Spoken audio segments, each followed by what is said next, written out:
Stop thinking about what your money can buy. Start thinking about what your money can earn.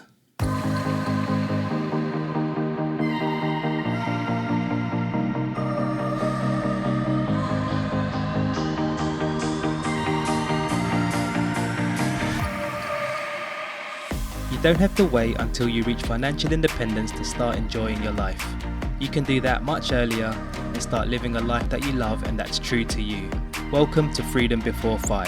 Using FIRE and life design techniques, we help you create freedom on your way to FI instead of waiting until you're retired to do the things that light you up. I'm your host Greg, a FIRE movement and life design enthusiast. If you're itching to get freedom now, then let's do this.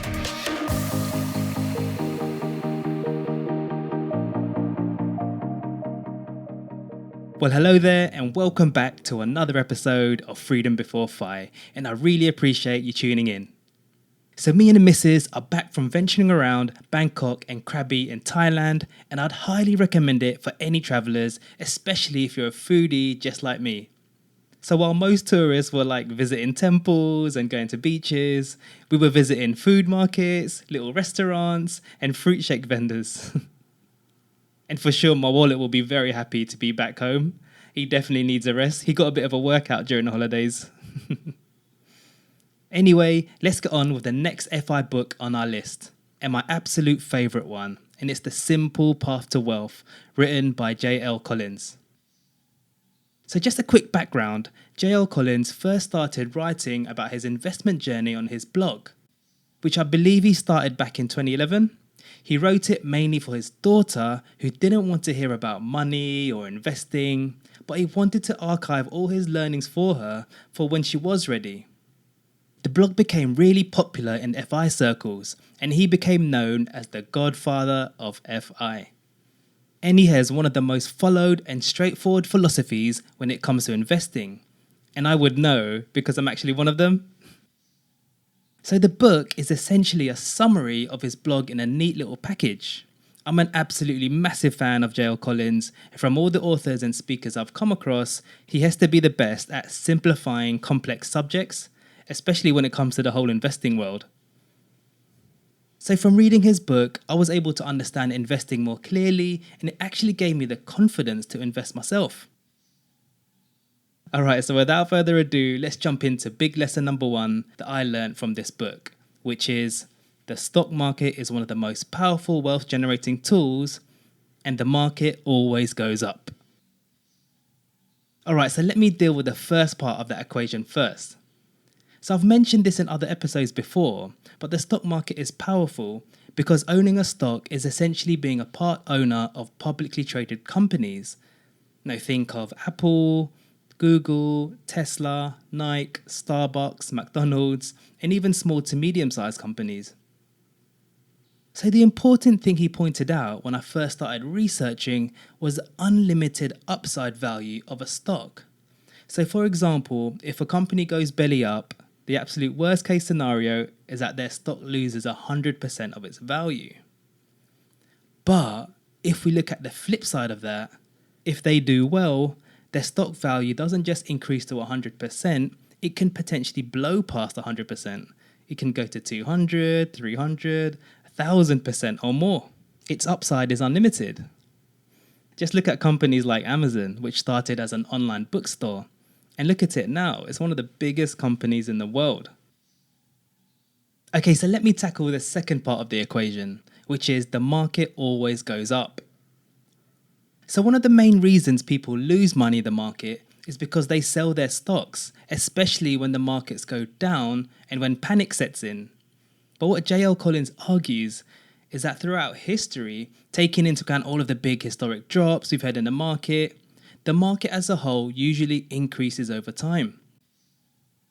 So just to give you a bit of a visual, if you had a graph which showed the value of the US stock market over, let's say, the last 100 years, taking into account all the big market crashes like the Great Depression in the 1930s, the Great Recession of the 70s, the dot-com bubble of the 2000s, even the 2008 global financial crisis, and recently during COVID, you'll notice that after all of these dips, the market gradually recovers. and it almost always recovers after every downturn. That's because companies are all out there to make money and to prosper. So if you zoomed in anywhere on our graph, you'll see the graph line doing lots of zigzags, lots of ups and downs, because that's the nature of the market. It fluctuates. Dips are supposed to happen. But if you zoomed all the way out, even with all the ups and downs, all the massive dips, you might notice that there's a general upward trend of our line graph. So the value of the market over the years, despite all the dips, despite all the hiccups, all the massive crashes, normally and gradually increases over time. Okay, so let's head on over to big lesson number 2. So big lesson number 2 is the simple path to wealth investment method and how index funds are self-cleansing. Alright, now before I jump into the method, which I could probably say in like one line anyway, let me give you a brief background to how his philosophy came about. So when the author first started investing, he was mainly stock picking, as in actively choosing specific stocks to invest in. And actually, he'd done really well. But then years down the line, when he had his daughter, and she was at the age to start investing, she wasn't really an investing geek like her dad or like me. She didn't want to think about it. She wanted to focus more on her life and not consistently think about money all the time. So this is how his philosophy was created, as he wanted to make it incredibly simple for her. So here's his philosophy in a nutshell. The author's investing method is to simply and on a regular basis buy and hold just one low-cost index fund, which is the Vanguard Total US Stock Market Index Fund, or otherwise known as VTSAX or VTI, which is the ETF version. And that's the one that I go for myself. So this method means you go 100% all in with stocks. So there's no 50-50 stocks to bonds or 70-30, or well, at least not until you're retired anyway, which I'll explain in a bit. So other finance books might argue that this is aggressive, the 100% stocks thing. But J.L. Collins believes we should be aggressive, especially in our early years and if we want to reach FI. His philosophy is just a one and done, set it and forget it method. As he says, put all your eggs in one basket and forget about it. And that one basket is VTSAX. He argues, and rightly as well, the total US stock market is diversified enough and currently it holds around 3,600 companies. And a lot of those are global companies. So for me, this book came at a right time back then because I was getting a bit lost in the whole investing world. And then some books and blogs were saying, oh, you need a portfolio of like 5 to 6 different funds. Even some places were recommending like a 3-fund portfolio. And even that I thought was quite a lot as well. Because it meant you had to keep rebalancing every year. And I just wanted something simple. There's also a really cool point he made about index funds, which was very interesting. He said they are self-cleansing, in air quotes. Essentially, when companies drop off from the list or they don't meet the parameters to be in the index, new and better companies take their place. So in essence, index funds clean up after themselves and you're left with all the good or the fresh ones. Anyway, as I mentioned, this book made investing more realistic for me and it really helped me buy my first unit of index funds, which is VTI, and that's the ETF version. Alright, so let's go to the final big lesson, which is big lesson number 3. Okay, so big lesson number 3 is his 2 investing phases in life. So this will be quite quick, but basically, J.L. Collins' method is summed up in there being 2 life phases. The first one being the wealth accumulation phase, and the second one being the wealth preservation stage. So during your wealth accumulation phase, this is when you're still working and able to invest. He suggests investing as much as you can every month, 100% in stocks. Of course, he favours his beloved VTSAX. Now, the wealth preservation stage, on the other hand, is when you step away from active work and start drawing money from your investments to cover your expenses. So in this phase, he simply recommends adding bonds to your portfolio at this point to smoothen out the ride. So something like 20 to 25% to be in bonds, while the remaining 75 to 80% to be in stocks. That's pretty much it.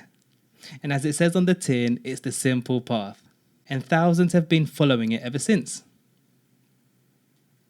All right, and there you have it. Those are my 3 big lessons from the book, The Simple Path to Wealth. So here's a quick recap. So big lesson number 1 is the stock market is one of the most powerful wealth generating tools, and the market always goes up. Now big lesson number 2 is the simple path to wealth investment method and how index funds are self-cleansing. So the simple path to wealth strategy is to put all your eggs in one basket, and that basket being the total US stock market index fund, or VTSAX. With this, there's no need to check it all the time or to rebalance. You just set it and forget it. Big lesson number 3 is the 2 investing phases in life. So the wealth accumulation phase and the wealth preservation phase. All right, so those are the 3 big lessons that I learned from the book, and it's the investing philosophy that I also follow. If you think this episode would help a friend, please don't hesitate to share it with them. The show notes can be found at freedombeforephi.substack.com. If you have a question or want to connect, feel free to send me an email at freedombeforephi@proton.me. That's freedombeforephi@proton.me. If you found this show useful and want to be notified of future episodes, you can follow us on Spotify or Apple via the show's main page or on whatever app you're using right now. And lastly, if you've just learned one good thing that will help you in your journey and you want to help us out here, please do leave a 5-star rating on your podcast player app. If you're using Apple Podcasts, you can even leave a nice review by scrolling to the bottom of the podcast page. That would help us out loads. Okay, before I go, I'll leave you with one of my favorite quotes in the book, which is, stop thinking about what your money can buy, start thinking about what your money can earn.